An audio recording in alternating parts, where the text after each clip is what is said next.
Gue bakal ngajak kalian road trip di New Zealand pakai Ferrari Purosangue. Let's go! Mobil ini kencangnya luar biasa.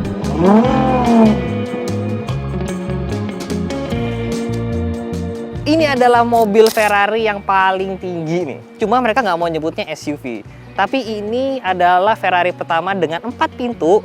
Dan juga Ferrari yang 2+2 alias bisa muat berempat yang beneran nyaman nih teman-teman. Kalau dari belakang sini sih Ferrari Purosangue ini ganteng banget sih. Tapi beberapa orang bilang katanya mirip mobil Jepang. Gue nggak tahu sih miripnya apa. Kalau menurut kalian, emang mobil satu ini mirip mobil apa sih? Coba deh tulis deh di kolom komen. Emang mirip mobil apa sih sebenarnya? Tapi kalau gue suka banget sih dari depan sini nih, 3/4 sini. Karena bentukannya tuh masih ada Ferrarinya, tapi juga lebih tinggi gitu kan, lebih mirip kayak SUV. Yang mana kalau kalian tahu, gue suka banget kan sama SUV. Makanya mobilnya G-Class sama Defender. Makanya kenapa gue suka banget sama Ferrari satu ini nih. Dia bukan Ferrari yang buat dipakai weekend doang, tapi Ferrari yang bisa dipakai buat harian kalau mau. Iya, kayaknya ada deh orang super tajir yang pakai Ferrari buat harian. Mobil ini seperti yang gue bilang itu 4 pintu. Jadi pintu depannya ada dan ada pintu belakangnya. Cuman kalau kalian lihat, gak ada handle pintunya. Jadi gimana cara bukanya? Mana handle pintunya? Nah, sama Ferrari, handle pintunya ditaruh di sini nih. Ini dia kecil-kecil satu ini. Nah, cara bukanya gimana? Jadi kalau misalkan mau dibukain otomatis sama mobilnya, ini kalian tekan tarik yang lama. Karena mobilnya bisa buka dan dia rear hinge. Jadi dia bukanya ke belakang, teman-teman. Kalau nutupnya gimana? Nutupnya cuma tinggal dipencet. Dia langsung otomatis menutup pintu yang belakang. Yang menarik dari mobil test drive kali ini adalah kalian lihat platnya, itu plat dari Eropa. Ya, Itali. Mobil ini dikirim dari Itali sampai ke New Zealand. Makanya kenapa mobil ini setir kiri, sedangkan New Zealand itu harus setir kanan. Jadi agak unik nih kali ini. Kita nyetir mobil di sebelah kiri, setir sebelah kiri, tapi di jalur sebelah kanan. Peleknya gede banget, ring 23 yang ini udah pakai opsi karbon seramik. Keren banget gak bentukannya. Ini beneran mobil ya. Keren sih desainnya. Ferrari orang Italia ini emang jago kalau ngedesain. Dan kalau biasanya orang-orang pada ngemodif mobilnya biar punya karbon atau bahkan karbon lux. Kalau Ferrari Purosangue standarnya fender kiri kanan sama underbody-nya aja udah karbon semua. Ini segede gini karbon. Ini di bawah bodi sini, dari sini sampai situ karbon. Di fender depan dari sini sampai situ semuanya karbon. Bahkan bumper-bumper semuanya sudah karbon. Ya. Jadi kayaknya kalau udah punya Ferrari Purosangue nggak usah modif-modif karbon lagi deh. Tapi sebelum itu gimana kalau kita nyetir dulu nih Ferrari Purosangue.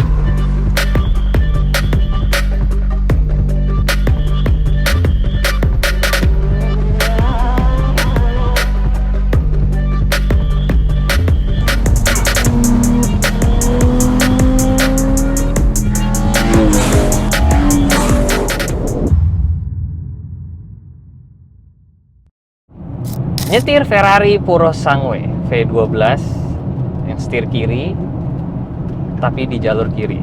Ini sebuah pengalaman yang sungguh tidak biasa. Di mobil ini ada beberapa mode, ada dari wet, comfort, sport, dan race. Nah, jadi ini mempengaruhi gasnya, kemudian suspensinya. Ferrari ini dia nggak pakai air suspension, jadi dia harusnya lebih reliable, tapi tetap dia bisa lebih keras atau juga lebih empuk.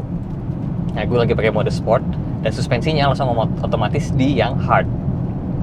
Kebetulan jalanan di sini walaupun ini jalanan di pinggir kota, tapi jalannya masih bagus. Jadi hard pun masih enak. Karena ini mobilnya V12 ya, mobil ini kencangnya luar biasa dan suaranya sebenarnya bagus banget. Tapi memang mobil ini itu adalah Ferrari yang bisa dipakai setiap hari. Karena posisi nyetirnya, kursinya, semuanya serba nyaman. Posisi nyetirnya udah kayak mobil ya kayak biasanya aja. Dan ini tidak terlalu tinggi karena kalau kalian lihat pundak gua sama pintu ini sejajar. Kalau mobil yang SUV bener-bener tinggi, biasanya pundak gua itu di atasnya door trimnya.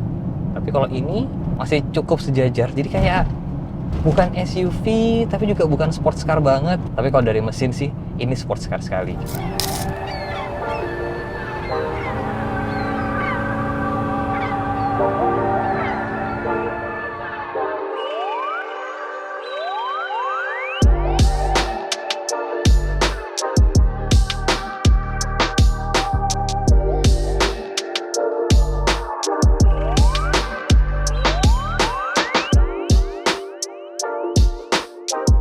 Selamat datang di hari kedua.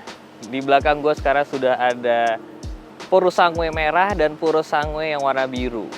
Keren mana guys? Kalau kalian pilih yang mana? Warna merah atau warna biru? Pemandangan di sini bagus banget. Ini lagi berhenti di pinggir jalan aja. Sebagus ini pemandangannya di sini. Apalagi belakangnya sana sapi-sapi semua. Pemandangannya benar bagus banget. Ditambah ada Purosangue di sini 2. Ih, warna merah sama warna biru. Gila, pemandangannya bagus banget guys. Ini bener-bener kayak di film-film. Ini bener indah banget. Ada 2 Purosangue di sini dan di sananya sebagus itu. Wow, kok keren banget rasanya ya. Kalau gue pribadi sebenarnya suka banget ngeliat Purosangue dari belakang sini. 3/4 bagian belakang ini menurut gue gantengnya luar biasa dibandingkan depannya. Tapi overall sih dia emang ganteng. Cuman ini nih, belakang sini menurut gue paling ganteng. Kalau kalian lebih suka Purosangue ngeliatnya dari sebelah mana? Depan, belakang, samping, atau mungkin kalian punya nilai tersendiri untuk Ferrari Purosangue ini? Coba tulis di kolom komen di bawah. Berapa menurut kalian skor kegantengan mobil satu ini? Satu hal yang belum kita lakuin dari kemarin adalah ngedengar suara knalpotnya Purosangue V12. Dan di sini mobilnya bakal digeber. Kita dengerin yuk.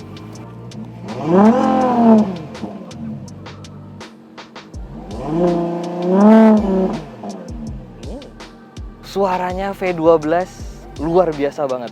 Sapi-sapi di belakang sana kayaknya agak marah kita ngegas-ngegas. Gimana sih rasanya duduk di belakang Ferrari Purosangue? Jarang-jarang nih, bahkan ini pertama kali Ferrari itu bikin mobil 4 pintu ya. Kalau 2+2 mereka sebelumnya udah pernah bikin FF, GTC4 ya kan, dan beberapa Ferrari tua lainnya yang klasik. Tapi kalau yang 4 pintu ini yang pertama nih. Makanya kenapa di sini ya duduk di belakang itu enak. Gue bener-bener bisa duduk dengan nyaman, ya kan? Kursinya 2+2 di belakang, lega. Ini actually lega, ya kan tuh. Terus pemandangannya juga di sini lega banget rasanya. AC-nya ada di belakang, ventilasi AC-nya. AC kontrol ada sendiri di belakang. Pokoknya enak di mobil ini. Kursi belakang bisa maju mundur, bisa maju mundur dan bisa di recline juga. Jadi aman lah.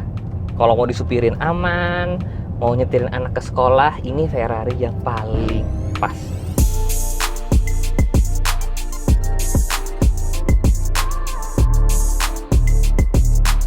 Sekarang kita ada di jalanan yang cukup belok-belok, walaupun sempit, tapi speed limitnya 100 di sini.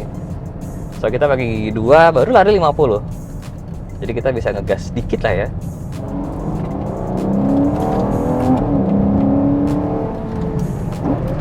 Wah, persnelingnya cepet banget ganti giginya.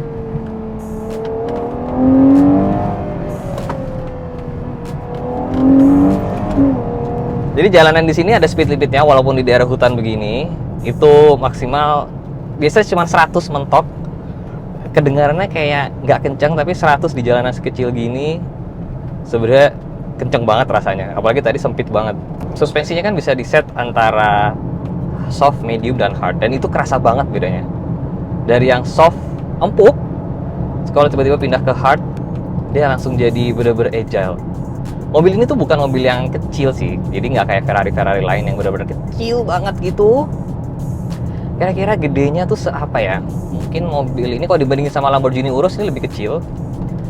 Mungkin kalau ukuran ya, kira-kira ukuran tuh gedenya mungkin panjang lebarnya mungkin lebih gede sedikit dari CX-5 lah.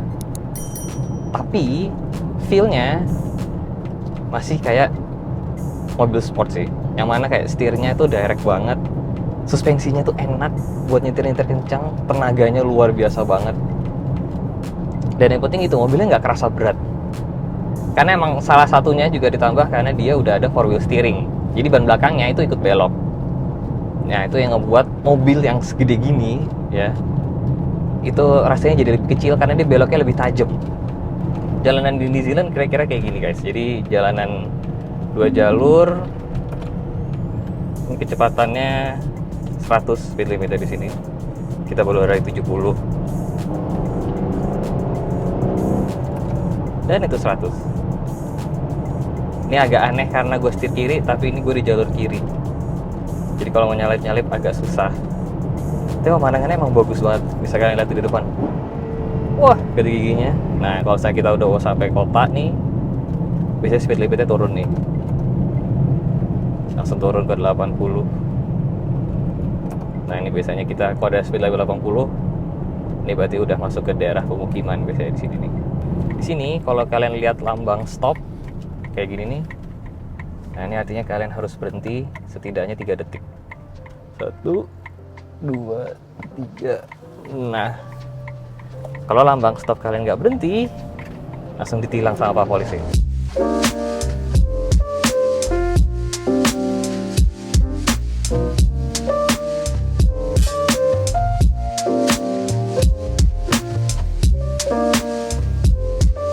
Mumpung mobilnya lagi parkir, nih gue kasih tahu kenapa para cumi darat kayaknya bakal serem banget sama mobil satu ini teman-teman.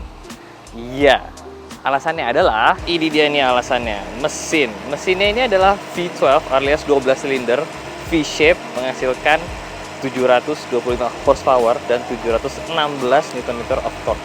Ya ini ada 12 silinder nih dalam sini teman-teman, V12 silinder. Dan kalau kalian lihat, ini adalah suspensi depannya, dan mesinnya itu semuanya ada di belakang suspensi depan. Jadi walaupun dia front engine, tapi dia front mid jatuhnya, karena mesinnya di depan tapi di belakangnya suspensi depan sini teman-teman. Banyak mobil yang misalnya mesinnya di depan tapi dia di depan sini mesinnya. Nah, tidak dengan Ferrari Purosangue. Ini nih yang bikin mobil ini kencang banget, 0 sampai 100 saya cuma 3 detikan. Dan karena mobil ini emang dibuat kencang dari sananya, mobil ini emang memiliki semua resep untuk menjadi kencang. Mungkin kalau secara torsi atau secara horsepower ada cumi darat yang bisa lebih tinggi angkanya. Tapi, nah secara transmisi ini nggak ada yang ngalahin. Karena dia udah 8 speed, rasionya itu emang dibuat sporty banget sama Ferrari-nya. Belum lagi kalau kita ngomongin suspensi, dia bisa keras, bisa empuk, dan juga tentunya weight-nya. Tapi salah satu yang paling ngaruh memang adalah di transmisinya. Jadi memang udah mesinnya kencang banget, transmisinya emang sporty banget. Wow, luar biasa. Emang ya, mobil satu ini ditakutin banyak banget sama SUV-SUV lainnya. Kalau kalian ngeliat mobil ini di jalanan, di tol, mau disalip, apa yang akan kalian lakukan? Apakah akan nyoba ngejar untuk foto, atau kalian minggir aja? Gua nggak pernah kepikiran bakal road trip di New Zealand pakai Ferrari Purosangue. Jadi ini adalah mobil yang bener-bener spesial banget. Road trip kali ini bener-bener spesial pakai Ferrari. Wah, ini sih impian banyak orang sih. Teman-teman gue pada sebel semua katanya sama gue gara-gara gue road trip di New Zealand pakai Ferrari Purosangue ini. Kalau kalian dikasih kesempatan untuk road trip pakai Ferrari Purosangue-nya, kalian mau bawa kemana? Apakah ke New Zealand juga, atau mungkin di Italia, atau mungkin di Amerika, atau di Indonesia? Ini kayaknya mobil Ferrari yang paling cocok kalau dipakai road trip di Indonesia. Karena dia tinggi, jadi ngelewatin jalanan jelek masih oke. Dan tentunya anti banjir ya. Ferrari paling anti banjir, paling tinggi di antara Ferrari-Ferrari yang lainnya. Jadi harusnya paling aman. Apalagi sekarang di Jakarta udah mau masuk musim hujan. Ini kayaknya mobil yang cocok deh.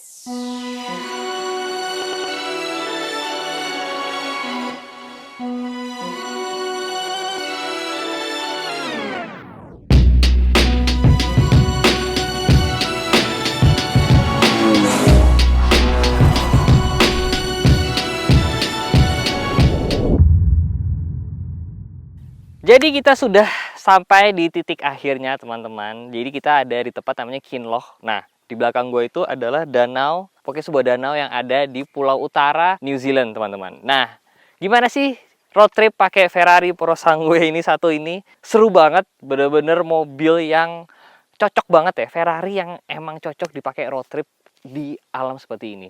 Kalian bisa sih road trip pakai 812, 296, tapi nggak akan semudah pakai si Ferrari Purosangue ini, karena bagasinya gede ya kan, di dalam lega, kalian bisa ada bawa 3 orang lainnya, atau kalau saya berdua jadi banyak banget space di dalam. Dan nyetirnya ya masih kayak Ferrari yang emang seru, suara mesinnya keren, agile banget, berasa enteng padahal mobilnya gede. Yang jelas ini udah menjadi sebuah road trip yang akan selalu gue ingat di New Zealand pakai Ferrari Purosangue. Thank you banget Ferrari udah ngajakin gue. Kalau kalian suka video ini jangan lupa di like, yang baru mampir jangan lupa subscribe. Saya Sevi Jalan, I'll see you next video guys. Bye bye.